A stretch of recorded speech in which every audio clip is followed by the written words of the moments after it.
Hello everyone, welcome to programming site. आज के इस सेशन में हम लोग देखने वाले हैं सीएसएस के सिलेक्टर के बारे में। सीएसएस के अंदर सिलेक्टर क्या होता है, सिलेक्टर कितने प्रकार के होते हैं, किस तरीके से हम लोग उनका यूज करते हैं, और किस किस जगह पे हमें कौन कौन से सिलेक्टर का यूज करना चाहिए, किस तरीके से यूज करना चाहिए जिससे क्या हो कि हमारा सीएसएस और ज्यादा इफेक्टिव हो और कम कोड में हम लोग ज्यादा से ज्यादा क्या कर सके, आउटपुट गेन कर सके। तो इसके लिए चलते हम लोग सबसे पहले क्या करेंगे, एक फोल्डर बनाते हैं हम लोगों का, जहाँ पे फोल्डर स्ट्रक्चर जिस जगह पे हम लोग फ्रंट एंड डेवलपमेंट जेन 2024 के फोल्डर के अंदर आज के नाम से क्या करेंगे, आज के डेट से एक फोल्डर बना लेंगे जिसमें सबसे पहले आ जाएगा 19 Feb करके एक फोल्डर बनाते हैं 2024, और सी एस एस सिलेक्टर हम लोग टाइप कर देते हैं। इसमें फोल्डर नेम क्या कर देंगे, C S S selector type कर देते हैं।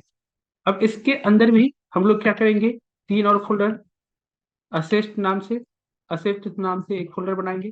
इसके अंदर भी तीन और फोल्डर, जेएस जेएस के अंदर आईएमजी, और उसके अलावा क्या करेंगे, सीएसएस बैक सीएसएस करके एंटर कर देते हैं। बैक क्लिक से क्या करेंगे, सॉरी बैक स्पेस पर प्रेस करके बैक आ जाएंगे, और यहाँ पे क्या करेंगे, हम लोग विंडो आर करते हैं, नोटपैड प्लस प्लस को टाइप करके इंटर करते हैं।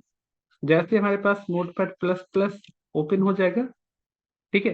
अब जब हमारा नोटपैड प्लस प्लस ओपन हो चुका है, इसके अंदर हम लोग क्या करेंगे, प्रीवियस क्लास में क्या क्या देखे थे, सीएसएस के टाइप हम लोग देख चुके थे, कलर यूनिट देख चुके थे, वही सारी चीजें हम लोग यहाँ पे देखने को मिल रहा है। तो प्रीवियस वाली चीजों को हम लोग क्या कर रहे हैं, अभी के लिए कट कर देते हैं, इसके हमें कोई रिक्वायर नहीं है।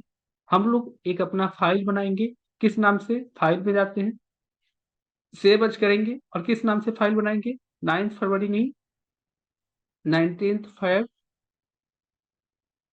इसके अंदर इंडेक्स डॉट HTML के नाम से एक फाइल बनाएंगे। सबसे पहले इसमें HTML स्टार्ट और HTML को एंड कर देंगे। इसके अंदर हेड हेड को एंड, इसके अंदर भी टैब करके क्या करेंगे हम लोग, टाइटल स्टार्ट, टाइटल क्या डालेंगे, CSS सेलेक्टर, और CSS सेलेक्टर को भी बंद करते हैं यहाँ पर। बॉडी बॉडी को स्टार्ट, बॉडी को बंद, बॉडी के अंदर H1 लिखते हैं, CSS सेलेक्टर, ठीक है। H1 को क्लोज। जरा इसको ध्यान से समझना आज के वर्क को, क्योंकि बहुत ही ज्यादा इंपॉर्टेंट टॉपिक रहेगा ये आप लोगों के लिए। इसमें बहुत सारे यूज आपको देखने को मिलने वाले हैं। अब इसको हम क्या करेंगे, इंटर करके इसे ओपन कर लेते हैं। CSS सेलेक्टर लिखा आ रहा है, CSS फाइल को हम लोग कनेक्ट करने वाले हैं। CSS फाइल को कैसे कनेक्ट करेंगे, तो सबसे पहले CSS फाइल कनेक्ट करने के लिए हम लोग कहाँ जाएंगे, एक CSS फाइल बनाएंगे। कैसे बनाएंगे, तो यहीं पे Ctrl+N प्रेस कर लेते हैं नोटपैड के अंदर ही, और फाइल को क्या करेंगे, सेव एज करेंगे।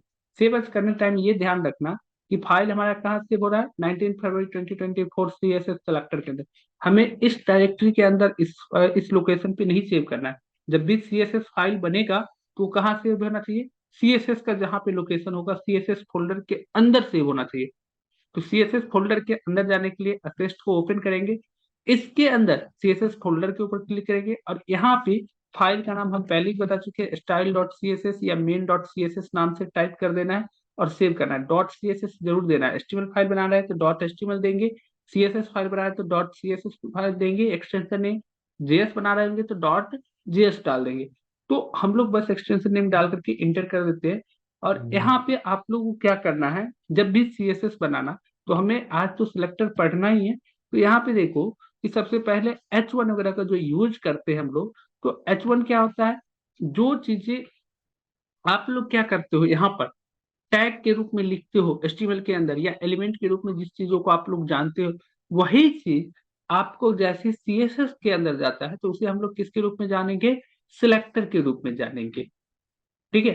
तो H1 जो है, जो हमारा HTML के अंदर एक H1 टैग है, वो CSS के अंदर हम डायरेक्टली अगर H1 लिखेंगे, यहाँ पे किसी एंगल ब्रैकेट का यूज नहीं करेंगे। इसके जस्ट आगे हम लोग ब्लॉक का स्टार्ट करेंगे। ब्लॉक कैसे स्टार्ट करते हैं, तो ब्लॉक स्टार्ट करने के लिए कर्ली ब्रैकेट का स्टार्ट करेंगे, कर्ली उसका एक लाइन इंटर करके फिर कर्ली ब्रैकेट को बंद कर देना है। तो ऑटोमेटिकली एक लाइन इंटर करके बीच में गैप होना चाहिए, और ये H1 क्या हो गया आपका, सिलेक्टर हो गया। और ये क्या हो गया आपका ब्लॉक हो गया। ये दूसरा पार्ट क्या हो गया, सीएसएस में जो भी चीजें आप लिखोगे उसे तीन पार्ट में बांटा जाता है। पहला पार्ट आपका सिलेक्टर आ जाता है, दूसरा आपका क्या आ जाएगा, ब्लॉक आ जाएगा, और तीसरा आपका प्रॉपर्टी कॉलन वैल्यू आ जाता है। प्रॉपर्टी कॉलन वैल्यू क्या है, पी कॉलन भी कह सकते हो, या प्रॉपर्टी कॉलन वैल्यू भी कह सकते हो। प्रॉपर्टी क्या होता है, तो वही प्रॉपर्टी जिसमें आप ये बताते हो कि अभी करंट में जो सिलेक्टर, जो भी एलिमेंट मेरा सिलेक्ट है, या जो भी यहाँ पे सिलेक्टर है, उस सिलेक्टर का कौन सा प्रॉपर्टी का क्या वैल्यू होना चाहिए। तो कौन सा प्रॉपर्टी कहने का मतलब, अगर उसका हम फॉन्ट साइज चेंज करना चाहते हैं तो font size is a property, और फॉन्ट साइज का वैल्यू क्या होना चाहिए, 30 पिक्सल, या हम डाल देते इसको 50 पिक्सल। यहाँ पे क्या करेंगे, 50 पिक्सल डाल करके फाइल में क्लिक करके सेव पर क्लिक कर दिए, सेव एज नहीं, सेव पर क्लिक करना है, या कंट्रोल एस प्रेस करना है। फाइल में यहाँ जो भी चेंजिंग किए, ये चेंजिंग क्या होना चाहिए, हमें यहाँ पे अप्लाई होना चाहिए। लेकिन अभी ऐसा कुछ भी नहीं होगा। जैसे हम रिफ्रेश करेंगे, देखो कुछ भी हुआ नहीं हुआ। क्यों नहीं हुआ, क्योंकि हमने सीएसएस को एचटीएमएल से कनेक्ट ही नहीं किया। हमने सीएसएस को एचटीएमएल से कनेक्ट नहीं किया। तो सीएसएस को एचटीएमएल से कनेक्ट करने के लिए कौन से मेथड को अपनाते हैं, यहाँ पे कौन सा टैग लिखते हैं, क्या करेंगे, यहाँ पे सबसे पहले हम लोग लिंक टैग को लिखेंगे। लिंक को स्टार्ट करना है, और लिंक को क्या कर देना है, बस लिंक को स्टार्ट, लिंक अपने आप में क्या है, एक ओपन टैग है, इसका कोई भी एंडिंग नहीं है। और लिंक टैग हमेशा कहाँ लिखना है, हेड टैग के जस्ट ऊपर लिखना है। हेड टैग जहाँ पे इंड हो रहा होगा उसके जस्ट ऊपर लिखना है। इसमें read equal to style sheet डाल देना है, कि हम एक फाइल बना रहे हैं, वो किस तरह का बना रहे हैं, स्टाइल शीट फाइल बना रहे हैं, एक सीएसएस फाइल बना रहे हैं, जिसका लोकेशन क्या होगा, तो लोकेशन के लिए आपको क्या डालना है, एचरेफ के अंदर। ठीक है, एचरेफ के अंदर आपका इसका लोकेशन डालना है। डॉट स्लैश मतलब, डॉट का मतलब होता है करंट डायरेक्टरी, और फॉरवर्ड स्लैश का मतलब क्या हो गया, आपका करंट डायरेक्टरी के अंदर असिस्ट नाम का एक फोल्डर है। फिर स्लैश देंगे, असिस्ट के अंदर सीएसएस नाम का एक फोल्डर है, फिर फॉरवर्ड देंगे। अब कह रहा है कि सीएसएस नाम के अंदर भी एक फाइल है स्टाइल डॉट सीएसएस नाम से, उसको कनेक्ट कर देना है। ठीक है, ये कनेक्ट कर दिया। अब इसमें देखो रिफ्रेश करोगे तो ये हमारा वर्क कर गया, सीएसएस वर्क कर गया। लेकिन इसमें एक और चीज लिखना है, जो फाइल कनेक्ट है ना, उसका टाइप क्या है हमारा। आप चाहो तो इन सब चीजों को, ये जो एट्रीब्यूट है जो हम लिख रहे हैं, type equal to text slash CSS, अच्छा यहाँ पे स्पेल हम गलत स्पेल टाइप हो गया है, तो आप इसको type equal to text slash CSS slash type कर देना, सीएसएस दे देना। तो टाइप आप चाहो तो इसे पहले भी टाइप कर सकते हो, इस एट्रीब्यूट को। ठीक है, आप पहले भी टाइप कर सकते हो, या इस चीज के बाद भी टाइप कर सकते हो, इससे कोई फर्क नहीं पड़ता। इसको भी आप पहले टाइप कर सकते हो, बाद में टाइप कर सकते हो, लेकिन पहले ही टाइप करना दिखने में अच्छा लगता है, चीजें एकदम क्लियरली पता रहता है कि हम पहले एट्रीब्यूट सबको टाइप किया, उसके बाद लास्ट में क्या किए हैं, लास्ट में ये भी एक एट्रीब्यूट ही है, लेकिन इसको लिंक लिंक करने का एट्रीब्यूट सबसे लास्ट में हमने टाइप कर रखा है। ठीक है, आगे चल के देखना बहुत सारे लोग जो है, बहुत सारी डेवलपर डिजाइनर जो है इसका यूज नहीं भी करते। अभी आप लोग सीख रहे हो तो अभी इस सब चीजों को टाइप करते चला, जिससे आपको क्लियरली पता हो कि ये सब चीजें क्यों टाइप हो रहा है। ये सब सीखने में जानने में कोई ज्यादा टाइम नहीं लगता है, आपको 1 सेकंड का टाइम लगा कि हाँ ये चीजें टाइप होता है। आगे देखना, केवल रील तो स्टाइल से इतना ही टाइप करना रहता है, बाकी type equal to text slash CSS नहीं भी टाइप करोगे तब भी चीजें चल जाता है। अब देखना है यहाँ पे,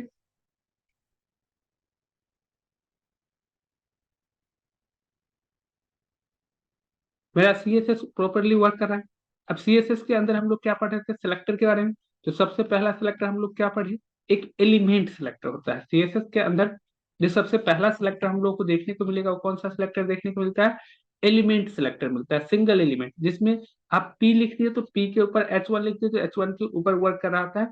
वहीं पे एक ही तरह का डिजाइन, कलर, स्टाइल आपको मल्टीपल एलिमेंट्स पे अप्लाई करना हो, आप क्या करोगे, बार बार सबके लिए अलग अलग एलिमेंट लिखोगे। मान लो H1 के जस्ट नीचे हमको H2 भी लिखना है। ठीक है, तो हम H2 को यहाँ पे टाइप करेंगे, और यहाँ पे क्या कर देंगे, H2 CSS लिख देते हैं बस, या कुछ भी टाइप कर दो, आपको जो भी टेक्स्ट वगैरह टाइप करना हो H2 टाइप करके कंट्रोल एस कर दीजिए। और इसको कंट्रोल एस करने के बाद यहाँ पे हम लोग क्या करेंगे, क्वेल पे आते हैं, रिफ्रेश करते हैं, तो H2 हमारा अलग तरीके का है। हम चाहते हैं कि इसी के जैसा H2 हो जाए, जैसे H1 है वैसे ही। टैग कोई भी हो, हमें फर्क नहीं पड़ता, टैग कोई भी हो, H1 हो H2 हो, उससे फर्क नहीं पड़ रहा। हमको दोनों का डिजाइन, कलर स्टाइल एक ही जैसा चाहिए। अगर कलर में चेंज करना है, इसी के अंदर यहाँ पे हम लोग क्या करेंगे, कलर को भी टाइप करें। अच्छा, एक और चीज बताना आप लोग जरा, ये जो CSS हम लोग एक न्यू फाइल बना के लिख रहे हैं, इसको हम किस तरह का CSS कहेंगे? हम लोग बेसिकली बताए थे CSS भी कितने प्रकार के होते हैं, 3 प्रकार के। अगर यहाँ पे लाइन के अंदर लिख रहे हो तो कौन सा CSS हो जाएगा, इनलाइन CSS। अगर आप बॉडी, बॉडी कहते हैं, इसी पेज के अंदर हेड टैग के अंदर लिख रहे हो, यहाँ पे लिंक टैग को स्टार्ट करके, और लिंक को सॉरी स्टाइल टैग को स्टार्ट करके और स्टाइल टैग को एंड करके यहाँ पे स्टाइल टैग के अंदर लिख रहे हो, जिसे हम लोग क्या कहते हैं, इंटरनल CSS। लेकिन हम जब नया पेज बना देते हैं, ठीक है, यहाँ पे हम इसको कमेंट कर देते हैं, इंटरनल CSS, ठीक है। लेकिन जब हम एक न्यू पेज बना करके CSS को लिख रहे होते हैं, तो उसे हम लोग क्या कहते हैं, एक्सटर्नल CSS। तो यहाँ पे कलर क्या डाल दोगे आप लोग, ब्लू, ग्रीन, जो भी चीजें आप चाहो तो टाइप कर सकते हो, ठीक है। आप यहाँ पे Ctrl+S कर दीजिए, कलर ग्रीन टाइप करके, और यहाँ पे रिफ्रेश कर दीजिए। यहाँ देखिए, हम चाहते हैं कि मेरा ये भी CSS इसी के जैसे हो जाए, तो हम क्या करेंगे, मेरे पास दो तरीका है। इसका CSS ये किस किस टैग के अंदर है, H2 टैग के अंदर। तो हम फिर से ये सारा कोड यहाँ पे हम फिर से लिखे, H2 को टाइप करें, यहाँ से ब्लॉक स्टार्ट करें, 2 लाइन इंटर करें, ब्लॉक को बंद करें, कर्ली ब्रैकेट को, इसके अंदर हम चीजें फिर से लिखे, फॉन्ट साइज इक्वल टू क्या है, कलर इक्वल टू जो भी है, इसको हम क्या करेंगे, यहाँ से कॉपी करेंगे और यहीं पे पेस्ट कर देते हैं। मेरे पास तो एक ये भी तरीका है, Ctrl+S करेंगे और यहाँ के रिफ्रेश कर देंगे। दूसरा तरीका क्या है, तो इस तरीके से आप अलग अलग कलर, अलग अलग डिजाइन स्टाइल देना हो, तो वैसे कंडीशंस में आप लोग अलग अलग सेलेक्टर के रूप में लिखो। इस तरीके से एक एक एलिमेंट यूज करें, इसे हम लोग सिंगल एलिमेंट सेलेक्ट करें। लेकिन दोनों का डिजाइन स्टाइल जब एक ही जैसा है, तो हम इतने लाइंस ऑफ कोड क्यों लिखे? ये जो एक्स्ट्रा लाइंस ऑफ कोड जो लिख रहा है, ये तो बेकार में लिख रहा है, क्यों नहीं सबको एक जगह लिखा जाए? तो ऐसे कंडीशन में मेरे पास आता है multiple element selector. Multiple element selector कैसे लिखते हैं, तो एक एलिमेंट्स को लिखो, उसके जस्ट बाद वाले एलिमेंट्स अगर दोनों का एक ही जैसा डिजाइन स्टाइल, सब कुछ एक ही जैसा देना है, तब ही इसको यूज करना। तो यहाँ पे क्या करेंगे, कॉमा करके, और यहाँ पे H2 को लिख सकते हैं, और इसे हमें टाइप करने की कोई जरूरत नहीं है, no need to type extra code. अब देखो यहाँ पे दोनों एक ही जैसा आ रहा है क्या, लेकिन अब मेरा मन कर रहा है कि सर इसमें फॉन्ट साइज, फॉन्ट स्टाइल, हम यहाँ पे क्या कर देते हैं, फॉन्ट स्टाइल टाइप कर देते हैं। फॉन्ट स्टाइल क्या कर देते हैं, इटालिक, Ctrl+S, रिफ्रेश। थोड़ा थोड़ा क्या हो गया आपका ये, टिल्ड हो गया, तिरछा हो गया। अगले में फॉन्ट स्टाइल हमको नॉर्मल करना है, ठीक है, ये सारी चीजें। अब हमको क्या मन कर रहा है कि ये जो H2 है ना, इसका केवल बैकग्राउंड कलर चेंज करना है, इसका नहीं। ये कैसे हो सकता है सर, यहाँ पे तो हम लोग दोनों एक ही साथ लिख रहे हैं, दोनों मल्टीपल एलिमेंट सिलेक्टर, दोनों में एक में जो डिजाइन डालेंगे दोनों में आएगा। या H1 का चेंज करना है, H2 का नहीं चेंज करना? तो जो प्रॉपर्टी आपको अलग टाइप करना है, जो वैल्यू अलग तरीके से देना है, उसको आप फिर से एक सिंगल एलिमेंट के अंदर टाइप कर सकते हो, जिसका अलग स्टाइल, अलग डिजाइन है, ठीक है। इस चीज को ध्यान रखना। जैसे यहाँ पे हम इंटर कर दिए, और इसके अंदर क्या करेंगे, मान लो कि हमें बैकग्राउंड इसका चेंज करना है, बैकग्राउंड क्या कर देना है, ब्लू कर देना है, किसका, H1 का। तो अब हम केवल H1 पे टाइप कर रहे हैं, H1 H2 का जो भी डिजाइन स्टाइल यहाँ दिए वो सब तो अप्लाई रहेगा ही रहेगा। लेकिन इसके जस्ट बाद मान लो हम इस पे कोई एक फिर से बैकग्राउंड इसमें डाल देते हैं, कौन सा, येलो वाला। तो ये येलो वाला किसके लिए अप्लीकेबल होगा, एक बार को हम इसको हटा देते, Ctrl+X कर देते, Ctrl+S, एक्स से कट करके हम रख चुके हैं। अब देखो यहाँ पे बैकग्राउंड दे रखे हैं, तो ये बैकग्राउंड किसके लिए अप्लीकेबल होगा, दोनों के लिए अप्लीकेबल होगा। देख रहा, फर्स्ट वाले पे के लिए भी, सेकेंड वाले के लिए। लेकिन यहीं पे मेरा मन कर रहा है कि नहीं, हमें क्या करना है, H1 के का बैकग्राउंड केवल चेंज कर देना है। तो हम क्या करेंगे, H1 के लिए पहला वाला बैकग्राउंड जो है सो है, लेकिन उसके जस्ट बाद वाला अगर बैकग्राउंड कर रहे हैं तो ये पहले वाले बैकग्राउंड पे क्या करेगा, बाद वाला ओवर राइट कर जाएगा। ठीक है, उसको रिप्लेस कर देगा, और केवल H1 का ही, H2 का कुछ नहीं होगा, H2 का तो येलो ही रह जाएगा, H1 का केवल बैकग्राउंड चेंज हो जाएगा। चेंज हो गया।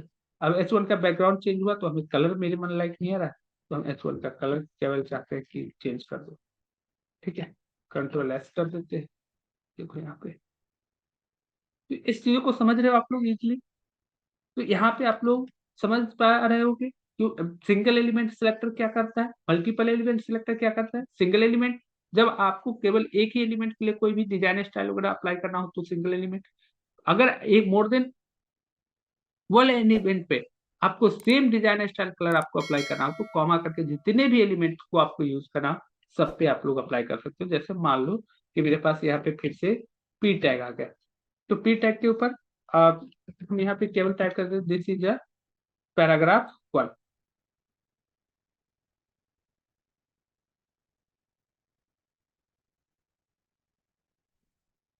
पैराग्राफ 1, ठीक है, और पी टैग को क्लोज कर देते हैं।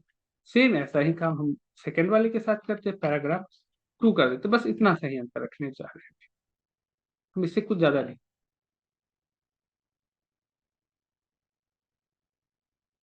ठीक है, इससे ज्यादा हम कुछ नहीं रखना चाह रहे, बस से कबूल।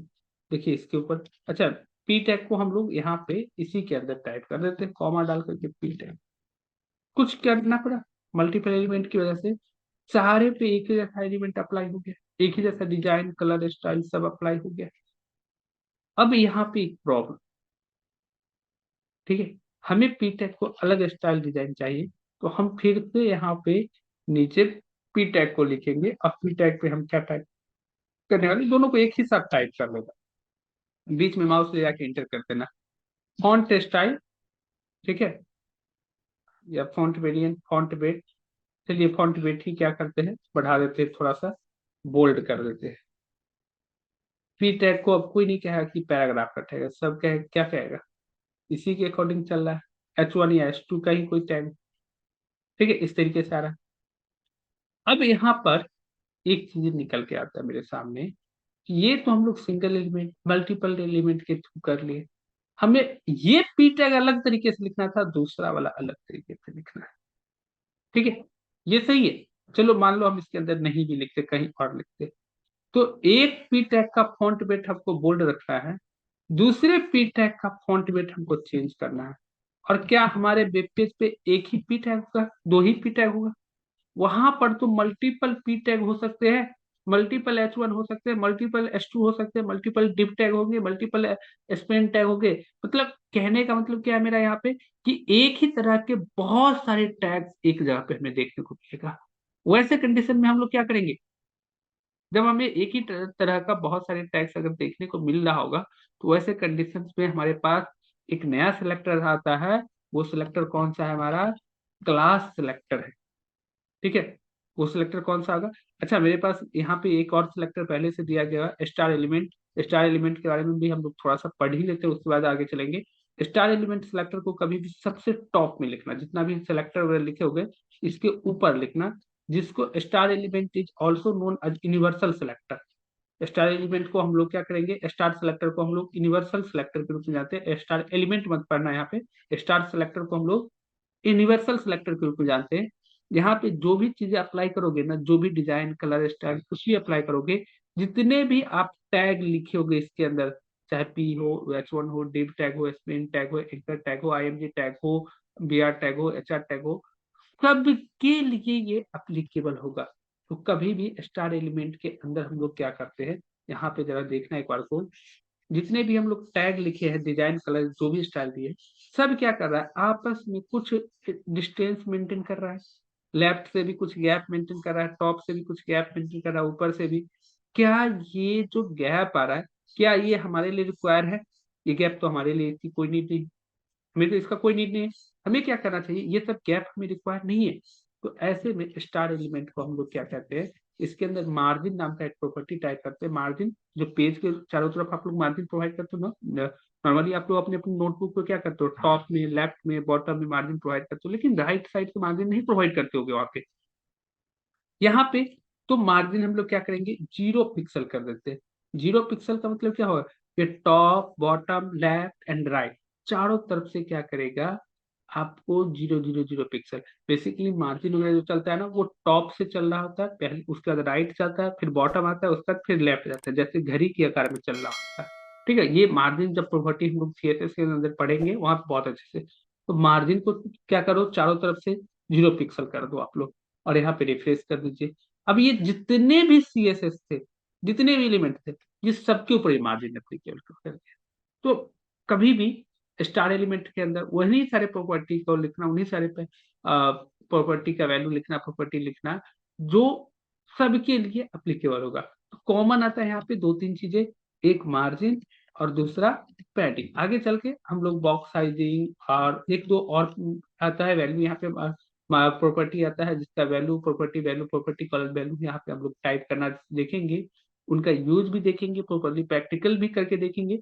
लेकिन अभी के लिए मार्जिन और पैडिंग केवल आप लोग टाइप करना है अभी के लिए।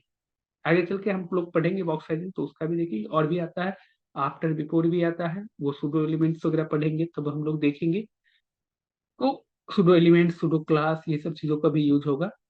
अभी के लिए आपको मार्जिन पैडिंग 0 0 पिक्सल कर देना, इससे ज्यादा कुछ नहीं। ठीक है, तो देख रहे हैं ना, सब जो आपस में स्पेस ले रहा था वो स्पेस अब हमारे पास पैडिंग।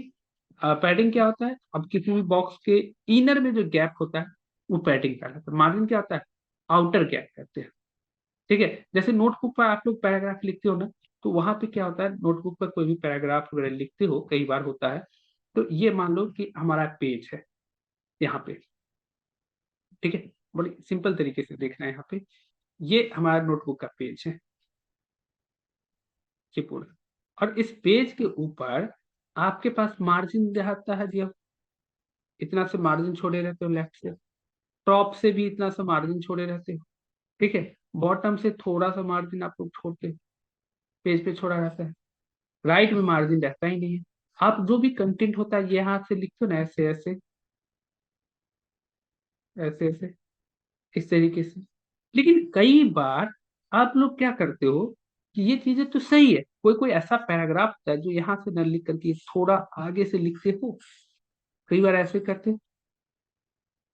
तो आप मार्जिन के बाद भी किसी बॉक्स में किसी पैराग्राफ के लिए हमें लिख तो यहाँ से थे, इसका एरिया भी काउंट कहाँ से होगा, ऐसे काउंट होगा। मान लो कि ये एक बॉक्स है, इसके ऊपर हम एक बॉक्स बना दिए, ठीक है, पेज के ऊपर। ठीक है, तो ये बॉक्स के बाहर का जो एरिया हुआ, ये हमारा क्या हो गया, मार्जिन हो गया।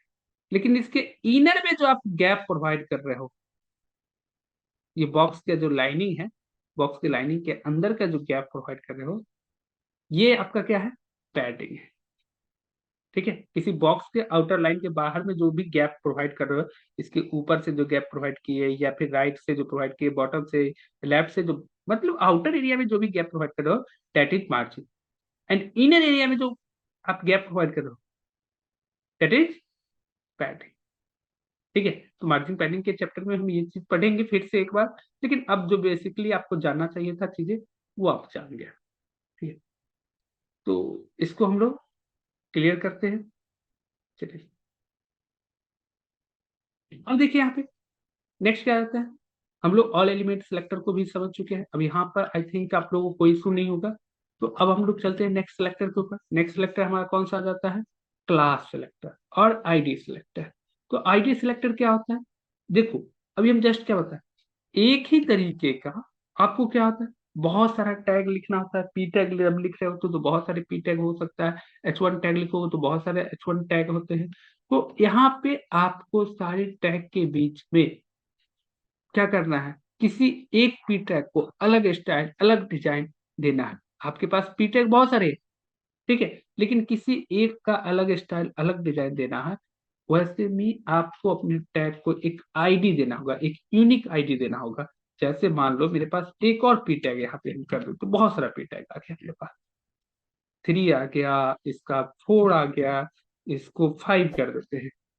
ठीक है, तो ये तो सब अब हम मेरे पास क्या होगा, जितने भी पी टैग हम लिखे सबके पर एक ही जैसा डिजाइन आ जाएगा, देखना यहाँ देखिए। बट हमको पी टैग जो 3 है ना, इस पे अलग डिजाइन चाहिए, अलग स्टाइल कलर चाहिए। ऐसे में ये 3 वाले जो पी टैग होगा, इसको एक पी टैग को एक आईडी प्रोवाइड करेंगे, आईडी।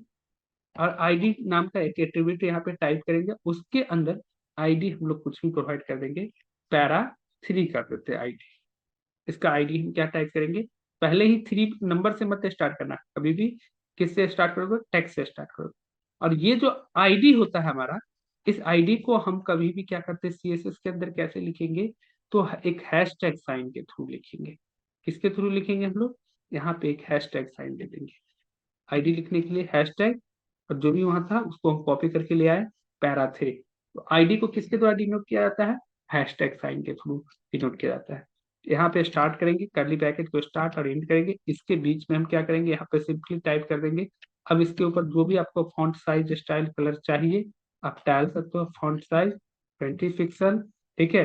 बैकग्राउंड, बैकग्राउंड आपको नहीं चाहिए तो यहाँ पे सिंपली बैकग्राउंड डाल सकते हो, या फिर बैकग्राउंड कलर डालिए और यहाँ पे डाल दीजिएगा #FFF। #FFF का मतलब क्या हो गया, बैकग्राउंड व्हाइट कलर का चाहिए। और फॉन्ट का कलर कौन सा चाहिए, तो उसके लिए आप कलर यहाँ पे टाइप कर दो। फॉन्ट का कलर कौन सा चाहिए, अक्वा चाहिए, ठीक है, अक्वा टाइप कर दीजिए। इसके बाद और क्या चाहिए आपको, फॉन्ट साइज स्टाइल हो ही गया, ठीक है। जो भी स्टाइल वगैरह चाहिए आप यहाँ पे,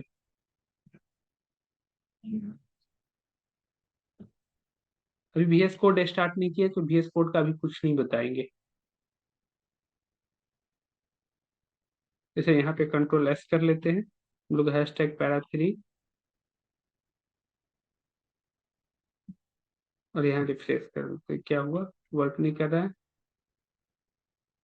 P tag para 3, ID =para 3, सही है हमारा।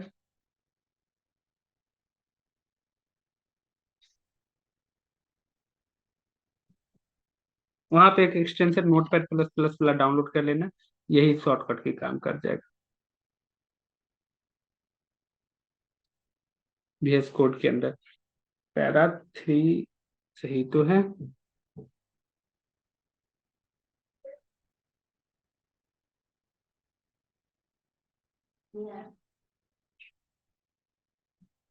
अच्छा, स्टील फाइल सेव नहीं किए हैं, बहुत थैंक यू सूरज। Ctrl+S। अब इसको यहाँ करके हम लोग क्या करेंगे, रिफ्रेश कर देते, देखिए यहाँ पे चेंज हो गया। तो इस तरीके से हम लोग क्या करते हैं, किसी स्पेशल पैराग्राफ को अलग उसको दिखाना हो तो एक आईडी के थ्रू भी दिखा सकते हैं। अगर आईडी के थ्रू नहीं दिखाना तो आप लोग क्लास भी यूज कर सकते हो। अब इसको क्लास के थ्रू क्या कर दो, पैरा 4 कर दीजिए। अब देखिए क्लास के थ्रू पैरा 4 करें, और क्लास को कभी भी डिनोट किसके थ्रू करेंगे हम लोग, ठीक है, क्लास को किसके थ्रू डिनोट करेंगे, तो डॉट के थ्रू, डॉट डाल करके। अब यहाँ से इसका सिलेक्टर यूज कीजिए, और इसका font size, background, colour style अलग अलग सा ले लीजिए, इसके अंदर भी डाल दीजिए। यहाँ पे इसको 25 पिक्सल डाल दीजिए, यहाँ पे इसको ट्रिपल E डाल दीजिए, यहाँ पे अक्वा के जगह पे क्या कीजिए, ब्लू डाल दीजिए, ठीक है, Ctrl+S कर दीजिए। और यहाँ पे क्या करेंगे, रिफ्रेश करेंगे, चेंजिंग नहीं हो रहा है, फिर से हम HTML फाइल पे जाते हैं, Ctrl+S और यहाँ रिफ्रेश, ये देखिए चेंजिंग हो गया, ठीक है। आपको अगर आईडी सिलेक्टर और क्लास सिलेक्टर में क्या अंतर है, आप चाहो तो सब में आईडी आईडी आईडी लिख के ही कर दो, क्लास चाहो तो क्लास ही लिख के दो, अलग अलग तरह के डिजाइन वगैरह दे सकते हो। लेकिन बेसिकली डिजाइनिंग के सेक्टर में जो है, आपको आईडी जब एक कोई एक single P tag, H1 tag या किसी भी एलिमेंट को उसको सबसे अलग दिखाना होता है, तो वहां पे आईडी के थ्रू उसको हम लोग यूज करते हैं। अदरवाइज मान लो 3-4 पी टैग को एक जैसा, फिर अगले 3-4 पी टैग को दूसरे को एक ही जैसा दिखाना, अगले 3-4 पी टैग को एक ही जैसा दिखाना, फिर उसके बाद कुछ और टैग हो गए या कुछ और एलिमेंट्स होंगे जिनको एक ही जैसे कलर स्टाइल में दिखाना। तो ऐसे कंडीशंस में, जैसे मान लो इस पी टैग को और इसके जस्ट बाद वाले को, दोनों को एक ही जैसा दिखाना हमें, तो दोनों पे क्या करेंगे, सेम क्लास डाल देंगे। आप चाहो तो यही आईडी इसके ऊपर डाल दो तो इसी की तरह ये भी दिखेगा। लेकिन वेब डिजाइनिंग डेवलपमेंट में कहा जाता है जब एक ही तरह का डिजाइनिंग आपको मोर देन वन एलिमेंट पे दिखाना हो तो आप वहां पे क्लास का यूज कीजिए, और एक डिजाइनिंग केवल एक ही एलिमेंट के लिए दिखाना हो, यूनिक रखना हो, तो वहां पे आप लोग आईडी सिलेक्टर का यूज करोगे। और यहाँ पे क्या किस सिलेक्टर का यूज करोगे आप लोग, क्लास का यूज करोगे जब मोर देन वन एलिमेंट्स पे एक ही डिजाइन को अप्लाई करना हो। अब इसको रिप्लेस कीजिए, देखिए पैराग्राफ 5 भी मेरा वैसा ही है। समझ रहे हो इस चीजों को, यहाँ तक किसी को कोई प्रॉब्लम तो नहीं है क्लास सिलेक्टर आईडी सिलेक्टर में। और हम लोग जो सी एस एस के मोस्ट ऑफ द टाइम जो यूज करने वाले सिलेक्टर वो इसी 3 सिलेक्टर पे चलने वाले हैं। H1 H2 कहते हैं, एलिमेंट सिलेक्टर के ऊपर चलने वाले हैं। ठीक है, यही सारा एलिमेंट मल्टीपल एलिमेंट सिलेक्टर हो सकता है, और जरूरी नहीं कि एलिमेंट ही हो, यहाँ पे मल्टीपल आईडी भी, अगर मान लो मोर देन वन आईडी पे एक ही जैसा डिजाइन कलर, तो यहाँ पे #H1 #H2 हैशटैग एक ही तरह का अगर आईडी डाल रखे हो, जो भी आईडी डाल रखे हो वो चलेगा। ठीक है, जैसे यहाँ पे है, तो एक ही पैरा पे नहीं, अगर मान लो एक ही तरह का डिजाइन 3-4 क्लास पे एक ही तरह का डिजाइन देना, तो कॉमा करके आप अलग भी डिजाइन क्या कर सकते हो, उस पर डाल सकते हो, अलग क्लास पे भी सेम डिजाइन डाल सकते हो। तो मल्टीपल एलिमेंट्स, मल्टीपल क्लास या मल्टीपल आईडी भी एक साथ वर्क कर सकते हो सीएसएस के अंदर। तो बेसिकली यहीं तक हम लोग रहने देते हैं। ठीक है, यहाँ तक किसी को कोई प्रॉब्लम नहीं होना चाहिए, यहाँ तक आप लोग प्रैक्टिस कर लेना, इसका स्क्रीनशॉट ले लीजिए क्विकली। आज के लिए यहीं तक रहने, कोई क्वेश्चन हो तो पूछ सकते हो आप लोग।